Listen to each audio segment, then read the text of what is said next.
Cette semaine, à Église en sortie, on discute du thème de la synodalité avec le prêtre et théologien Gilles Routhier. On vous présente un reportage sur la communauté trappiste de Mistassini et on discute de la JMJ diocésaine 2021 avec l'archevêque de Montréal, Monseigneur Christian Lépine.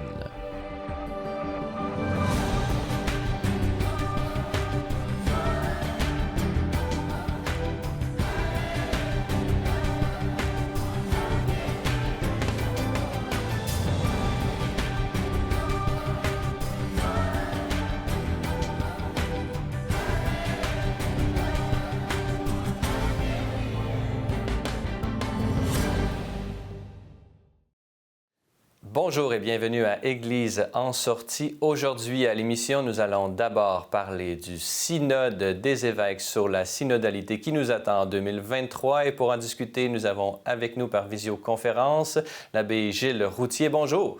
Bonjour. Gilles Routhier, vous êtes théologien, professeur de théologie à la Faculté de théologie et de sciences religieuses de l'Université Laval, supérieur général du Séminaire de Québec, mais surtout membre de la commission théologique du Synode des évêques. Vous êtes donc impliqué à la première personne dans ce processus synodal. Vous étiez à Rome pour l'ouverture les 9 et 10 octobre. C'est justement sur ce thème que j'aimerais discuter avec vous. Mais d'abord, pouvez-vous nous présenter pourquoi est-il nécessaire, selon le pape François et vous-même, d'obtenir et de faire ce synode sur la synodalité? Alors, ce qui est important à travers ce synode ou cette démarche synodale qui va concerner toute l'Église pendant 3 ans, alors c'est d'arriver comme Église et comme membre du peuple de Dieu à marcher ensemble. C'est-à-dire, le grand danger, c'est, et aujourd'hui on le voit, mais pas simplement sur les médias sociaux, c'est le clivage et les divisions. Chacun allant de son côté, en disant, pour moi, l'Église catholique doit aller là et avec mon groupe, nous allons là et un autre va dans une direction opposée. Ce n'est pas ça marcher ensemble, ce n'est pas ça être membre d'un même corps, être membre du peuple de Dieu. Alors, cette démarche synodale veut nous réapprendre à marcher ensemble, tisser éventuellement de nouveaux liens, construire des ponts et également peut-être même penser des blessures. Et on peut comprendre que pour l'Église, c'est très important de réinsérer ses propres réformes dans sa propre tradition. Et c'est pourquoi le pape François met l'accent sur cette synodalité. Pouvez-vous nous présenter ce terme un peu technique? Qu'est-ce que la synodalité? Oui, pour la plupart des gens, c'est un barbarisme, mais c'est une réalité très ancienne. Alors, il est formé, on le devine, d'une racine grecque, comme plusieurs mots. Alors, sun, c'est ensemble. Et odos, c'est le chemin. Alors, c'est faire chemin ensemble. Si on est le plus proche d'une version française du mot grec. Alors, faire chemin ensemble, et ça renvoie au fait que nous sommes un peuple en marche. L'Église, dans l'histoire, elle est également pèlerine et elle est appelée à avancer parce qu'elle est appelée à aller à la rencontre de Dieu. Alors, avancer ensemble dans l'histoire. Et pour réaliser cette nature synodale de l'Église, le pape François et certainement certains de ces théologiens dont vous faites partie, Gilles Routhier, avaient pensé à cette démarche inédite en 3 ans, se déployant à la fois au niveau local, continental et universel. Pouvez-vous nous présenter un peu cette démarche sur 3 ans et quelle en sera sa spécificité? Alors, effectivement, vous l'avez indiqué, il y a différentes phases dans ce chemin synodal ou dans ce voyage synodal. Et la première phase, elle est diocésaine et elle doit engager tous les membres du peuple de Dieu. Elle s'est ouverte le 17 octobre. Initialement, on pensait qu'elle durerait jusqu'à la fin du mois de mars, mais plusieurs personnes disent c'est bien trop court. Et lors de la rencontre à Rome, on a exprimé ce désir ou on a manifesté cet inconvénient au pape et il a dit texto, vous êtes les maîtres du temps, vous n'êtes pas les esclaves du temps. Et les dernières nouvelles que j'ai eues, c'est que cette première phase serait prolongée éventuellement jusqu'en juillet pour laisser vraiment un temps aux baptisés, aux fidèles du Christ, d'entreprendre cette démarche synodale.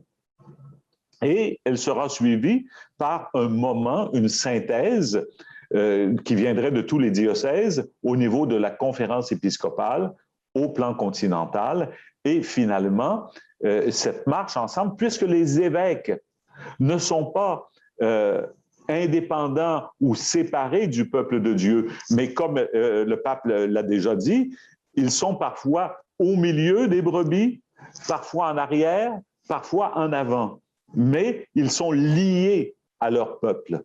Et ils expriment dans l'assemblée synodale la foi de leur Église. Ils ne sont jamais, un évêque n'est jamais séparé de son Église. Alors, c'est pour ça que lors de la dernière réunion qui réunira des évêques, ils seront, comme on disait dans la tradition, testes fidei, les témoins de la foi de leur Église. Et cette démarche synodale dont vous avez décrit les trois parties et qui est une démarche inédite, donc peut-être qu'on ne sait pas trop où l'Esprit va nous mener et c'est tout l'intérêt de cet exercice. Pouvez-vous nous présenter un peu l'attitude qui devrait animer l'ensemble des participants à cette démarche synodale et selon vous, quel genre d'initiative pourrait-on assister lors de cette démarche locale qui, comme vous l'avez dit, va sans doute s'étendre jusqu'au mois de juillet? L'attitude fondamentale, c'est une attitude d'écoute. Et si on lit les documents, le verbe écouter revient de manière constante. C'est-à-dire, on n'entre pas dans cette démarche en disant « moi, je suis sûr d'avoir les meilleures idées du monde et si on m'écoutait, les choses seraient résolues. » Non, on entre avec une attitude beaucoup plus humble, une attitude d'écoute. S'écouter les uns les autres, écouter la parole de Dieu et chercher, l'autre terme important, c'est discerner la volonté de Dieu, non pas notre propre volonté. Si on entre en disant « il faut que je fasse valoir mon point de vue et il faut que ma conviction triomphe », on n'est pas dans une attitude synodale. L'attitude, c'est vraiment nous écouter mutuellement, l'écoute de ce que l'Esprit dit aux Églises, l'écoute de la parole de Dieu, la recherche de la volonté de Dieu et non pas simplement faire valoir nos propres positions ou nos propres idées et projets. Alors, si on veut que ça nourrisse la communion, que ça nous fasse grandir ou que ça rétablisse des ponts, d'ouvrir notre groupe à des personnes parfois marginalisées, aux jeunes, aux femmes, mais aller chercher d'autres mondes. On a l'opportunité, je ne sais pas, je suis dans une paroisse. Eh bien, je demande à des gens qui sont venus, par exemple, à l'occasion d'une funéraille, à l'occasion de l'initiation à la foi, pour un mariage, d'une visite aux malades. On en connaît des gens et qui sont à l'extérieur. Et dire, veux-tu faire équipe? Et on va échanger sur écouter en Église, dialoguer, s'exprimer, etc. Donc, on invite évidemment tous nos téléspectateurs à téléphoner à leur diocèse pour s'impliquer dans cette démarche synodale. En terminant, Gilles Routhier, vous qui êtes membre de cette commission théologique du Synode des évêques qui éventuellement devra accueillir l'ensemble de ces expériences et en faire peut-être une synthèse pour l'ensemble du peuple de Dieu, vos intuitions, qu'est-ce que vous pensez que les fruits que le pape François désire qui puissent être portés à la fin de cette démarche? Ce qui est visé par cette démarche, finalement, c'est le renouveau de l'Église. D'une part, la remettre concrètement en marche, mais également à travers cette expérience synodale, redécouvrir comment nous pouvons marcher ensemble dans la communion et dans la participation également. C'est un éveil de la participation et également ça nourrit la communion plutôt que simplement une Église qui croit avec des groupuscules, les uns appartenant à Paul, les autres à Apollos, mais pas vivant dans la communion. Gilles Routhier, je rappelle que vous êtes théologien, professeur de théologie à l'Université Laval, supérieur général du séminaire de Québec et membre de cette commission théologique du Synode des évêques. Et je mentionne que vous êtes également auteur, je mentionne en passant votre célèbre ouvrage Vatican II, Herméneutique et Réception, publié aux éditions Fides. Alors Gilles Routhier, merci beaucoup d'avoir été avec nous. Ça m'a fait plaisir, merci à vous. De notre côté, on va aller voir un reportage sur la communauté trappiste de Mistassini qui se trouve dans le diocèse de Chicoutimi.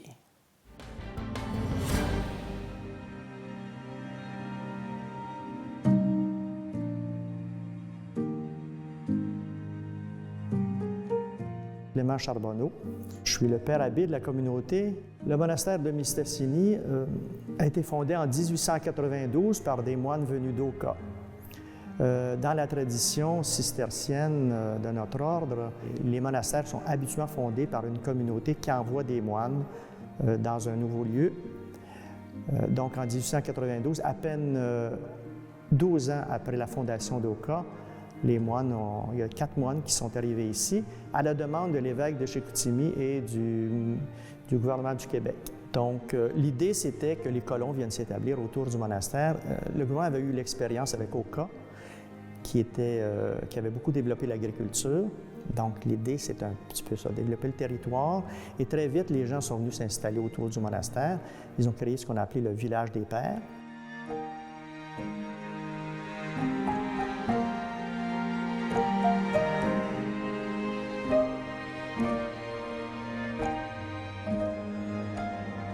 On assurait le magasin général, la poste, l'église, évidemment, etc. Tous les services. De par sa fondation, ce lien très direct et très concret avec la population locale. Les gens venaient soit chercher de la formation auprès des moines, soit des fois de l'aide. Donc, ça garde. On a un lien très étroit avec la municipalité, tellement que la municipalité considère que l'arrivée des moines en 1892, c'est la date de fondation de la municipalité.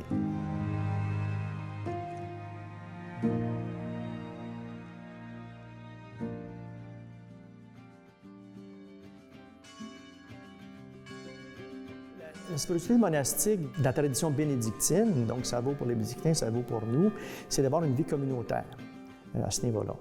Dans la tradition trappiste, il est certain aussi que le travail manuel a une importance.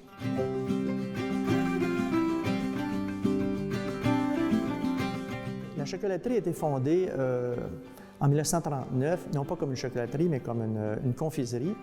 Et il y a un moine qui a eu la sagesse de trouver que le chocolat, ça pourrait être intéressant.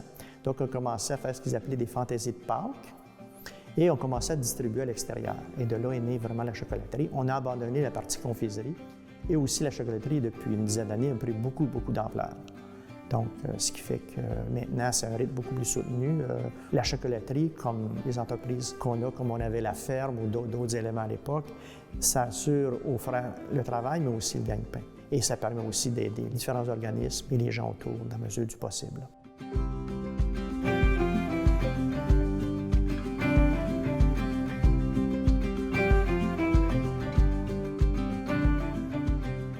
Comme le dit Saint Benoît, c'est les moines doivent gagner quand même leur vie.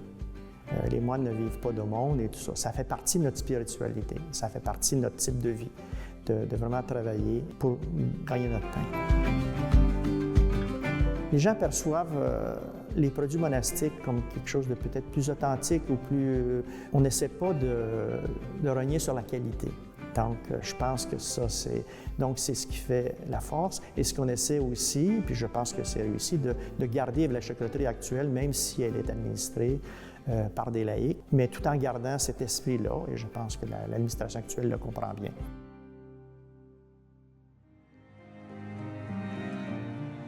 C'est sûr que le plus grand rêve serait que la vie monastique telle qu'on la connaît, dans les monastères qu'on connaît, continue. Moi, je suis convaincu que la vie monastique, en tant que vie monastique, va perdurer. Ça fait 1600, 1800 ans que ça existe. Et il y a toujours chez les gens, chez beaucoup, cette soif spirituelle. C'est sûr qu'on veut laisser aussi, je pense tous les moines, une espèce de spiritualité aux gens, à ceux qui nous côtoient, d'une simplicité de vie, d'un désir d'aller à l'essentiel. Moi, ce que j'ai découvert quand je suis entré à Oka, c'était comme quoi les petites choses devenaient à un moment donné importantes parce qu'on ne les avait pas tout le temps. Je trouve que notre société a ce défaut de tout avoir tout de suite et on n'apprécie plus les choses. Et ça, avec le recul, on arrive à dire « Ah, ça c'est intéressant, on redécouvre les choses. » On n'a pas toujours gavé avec ces choses-là. Et ça, je trouve que c'est pour se centrer justement sur l'essentiel, mais à ce moment-là, les grâces et la joie de redécouvrir des choses, c'est assez phénoménal, je trouve. Et puis ça, bien, il faut être attentif à ce qui nous entoure, à Dieu et à la spiritualité, mais à tous les éléments, être attentif aux personnes. Et donc, ça, des fois, dans notre société, c'est pas toujours évident.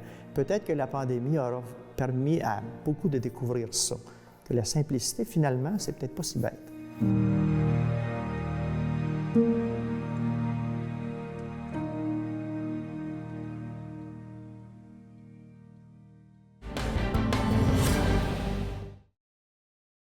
Et dans cette troisième partie d'émission, nous allons discuter des JMJ diocésaines et particulièrement à Montréal. Et pour en parler, j'ai avec moi en visioconférence Monseigneur Christian Lépine. Bonjour. Bonjour, M. Denis. Monseigneur Christian Lépine, vous êtes l'archevêque de Montréal et justement, j'aimerais discuter un peu de comment vous allez revisiter d'une certaine façon ces JMJ diocésaines puisque le 24 octobre dernier, vous avez envoyé une lettre pastorale à l'ensemble de vos diocésains pour mobiliser les forces vives dans cette semaine d'activité des JMJ de cette année. Mais tout d'abord, j'aimerais que vous nous parliez un peu de cette nouveauté, puisqu'on était habitué depuis plusieurs années de fêter la Journée mondiale de la jeunesse, la journée précédant le dimanche des Rameaux, tout juste avant la Semaine sainte. Par contre, le pape François a demandé à ce qu'on déplace la célébration des JMJ. Quels signes y voyez-vous? Pourquoi, selon vous, est-il légitime de changer cette date pour la faire coïncider avec la fête du Christ-Roi, Monseigneur Christian Lépine? Alors oui, le pape François a déplacé la date de la Journée mondiale de la jeunesse, donc du dimanche des Rameaux à la fête du Christ-Roi. Alors donc, il n'a pas donné les raisons détaillées de ce mouvement, mais on comprend quand même que c'est Jésus-Christ qui est toujours le centre. Le dimanche des Rameaux, c'est Jésus qui entre à Jérusalem. La fête du Christ-Roi, on parle de Jésus. La fête du Christ-Roi, c'est un peu comme une synthèse. Ça implique l'incarnation, donc la naissance de Jésus. Ça implique la passion, la résurrection, l'ascension. Ça implique la Pentecôte, le don de l'Esprit Saint, l'envoi en mission. Donc, la fête du Christ-Roi, c'est une grande fête, une belle fête pour rassembler le peuple de Dieu. Et en particulier ici, tous les jeunes. Donc, il y a matière à travailler, puis il y a beaucoup de fruits à faire porter à cette fête. Et selon vous, depuis presque 2 ans, la célébration des JMJ a été quelque peu modifiée de par les mesures sanitaires et tout ça. Pouvez-vous nous parler un peu comment vous espérez voir renaître ces JMJ diocésaines en présence et peut-être quelle est la mission des JMJ pour l'Église catholique au diocèse de Montréal en particulier? Oui, la question est excellente parce que, disons, la JMJ, la diocésaine, dans la foulée de la Journée mondiale de la jeunesse, était une occasion de rassembler les jeunes dans un grand événement. Et ça a apporté beaucoup de fruits pour la vie du diocèse, pour la vie des jeunes et des familles. Mais avec la pandémie, rassembler, c'est pas évident, c'est même souvent impossible et ça demeure restreint, même qu'on peut rassembler. Donc, de fil en aiguille, la JMJ diocésaine ou cette Journée mondiale mondiale de la jeunesse est devenu un festival réparti sur une semaine.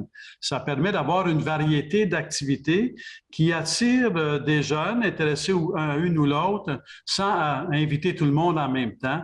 Et donc, ça permet de répartir les gens à travers différentes activités. Donc, c'est pour ça que du 14 au 21, il va y avoir différentes activités en partenariat. Partenariat, ça peut vouloir dire avec Développement et Paix, ça peut vouloir dire avec différents groupes de jeunes qui veulent présenter quelque chose, qui ont quelque chose à présenter, une animation à faire. Donc, c'est une belle occasion de diversifier les approches en offrant des activités à des groupes plus réduits, mais qui finalement rejoignent le plus grand nombre de jeunes possible. Et plutôt que d'avoir une grande messe qui rassemble tout le monde, il va y avoir un événement rassembleur le vendredi soir qui va être une soirée d'adoration et de prière. Mais le dimanche, on va inviter les gens à aller dans leur paroisse, à fêter la fête du Christ roi dans leur paroisse avec d'autres jeunes dans leur paroisse. Donc, on demeure avec des groupes modestes, si on veut, ou plus modestes qu'habituellement ou de ce qu'on voudrait, mais en même temps, on élargit les possibilités afin de rejoindre le plus grand nombre possible. Peut-être commencer avec des petits nombres pour avoir une réouverture graduelle qui éventuellement, peut-être l'année prochaine, tous seront invités et tous pourront se réunir ensemble. Le thème de cette année, tiré des Actes des Apôtres, chapitre 26, verset 16, intitulé « Lève-toi, car je t'établis témoin des choses que tu as vues ». Pouvez-vous nous déployer un peu ce thème et pourquoi est-il particulièrement pertinent pour la jeunesse d'aujourd'hui? Oui, le pape François fait une très belle méditation quand il lance cette thématique qui est basée sur l'expérience de la conversion de Saint Paul, la façon dont Saint Paul lui-même en témoigne dans les Actes des Apôtres, dans le sens qu'il fait une expérience de rencontre avec Jésus-Christ et Jésus lui dit, va témoigner, va dans le monde, va témoigner de cette expérience de rencontre que tu vis et que tu viens de vivre avec le Seigneur.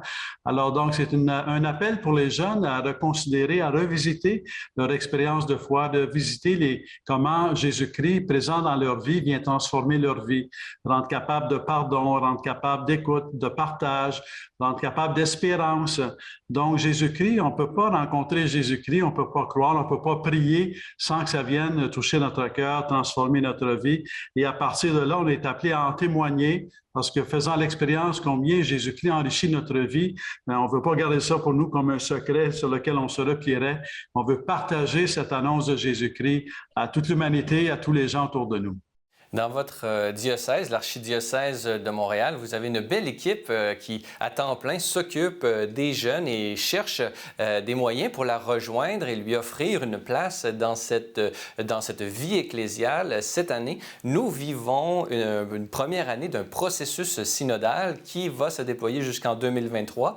Et on m'a dit de source sûre que cette initiative, l'intuition, était venue du synode sur la jeunesse elle-même qui avait eu lieu à Rome et qui avait demandé à ce qu'on approfondisse ce thème de la synodalité.